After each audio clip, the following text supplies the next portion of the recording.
My name is Robert Probert, and what I am about to tell you is best introduced with a story. A legend that serves as a metaphor for what could happen. Anything, especially when love is intertwined. My great aunt told me that Stevie loved the woods. And Stevie spoke of times when her mother walked, foraging for late spring berries on well-worn paths under towering fir and red cedar. A lithe, strong woman packing her wee matey princess strapped to her back through the forest. This was in the spring of her first childhood memories. The songs of Swainson's thrush in the dense thickets and the whispers on the sea breeze were filling her ears with rhyme and melody. And returning home, they were welcomed by the residents of T-Squat Village, wafting all along the shoreline where the short river tumbled into the sea amidst the evening smells of cook fires and shellfish. She was very small and had only just begun to run on her own when it all came to an end. Her father did all he could to stop it, and he defiantly refused to leave. Ultimately, the powers decided to leave him be. Her mother was the daughter of Chief Octavian, and she married one of the last Nor'wester canoemen, Francois Dor, a solitary Quebecois fur trader from the Athabasca country. Looking for a way to the Pacific, he was one of those few that had trekked over Mount Robson and traversed the Fraser River from its source to its delta at the end of the 19th century. There, the West Coast wilderness took over with profound effect as he worked his way north along the coast. Making camp above the ocean in the woods, not far from the outflow of the Great Lake, he encountered deep people and knew this was where he wanted to settle. The tribe embraced him. He was unlike many white settlers and tree fallers. He was a free man of the woods, rivers, and lakes. And now he embodied the ocean and coastal mountains of the rainforest. With little more than his axe, he spent his first summer assembling a 2-room cabin overlooking 1 Mile Bay.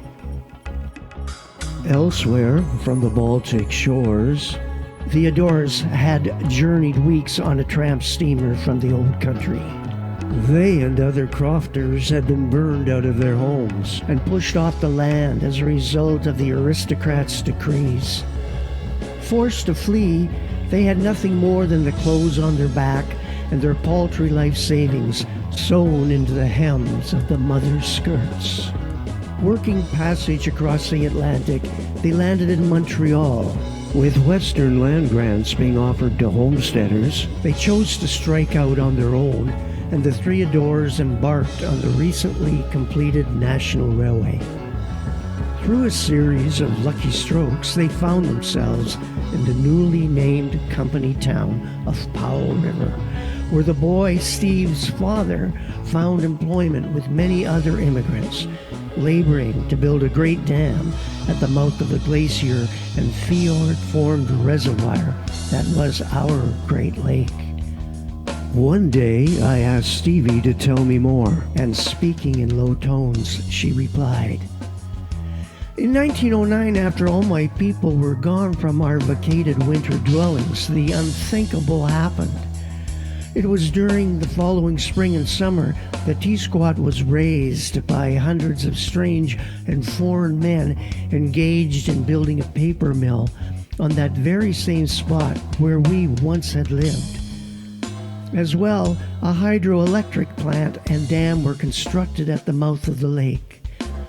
My father and mother decided we would remain behind in the cabin Francois had built when he first arrived.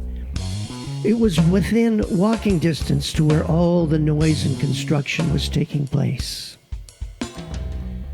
As the years passed, I would walk along the opposite shore from where the village had stood and marvel at the monstrous buildings and smokestack, the horrible sound and awful stench, and how our lives had been forever changed by all that was going on across the turbulent 100-foot width of the channel. On one occasion, in my 17th year, while staring into the tail race, which is the freshwater outflow from the penstocks and turbines of the dam, I had an epiphany of how this lake water was making a fortune for the dam owners, only to be turned into the salty water of the Salish Sea in a few moments' time, lost forever. I thought no good could ever come from this, then suddenly realized how wrong that was. Passing before me was an incredible constant, a forever renewable torrent of fresh water. And one day this water would be reclaimed just before it became ocean and delivered to thirsty nations all around the world. And that's when I first saw him. He was not like the others. Dressed in buckskins and moving silently through the woods, something within me stirred in a way I had never felt before. With feet like sculptured driftwood and well-turned moon-snail hands gripping a sharpened staff, his eyes flickered with mother of pearl. Entranced, I couldn't turn my gaze away as I watched him, head bent, draw closer and closer to where I remained motionless, half hidden by the brush.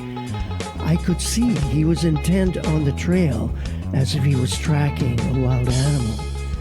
Then I realized that creature was me. Before I could slip away, he raised his head and looked straight into my eyes. Yes, that is how we met.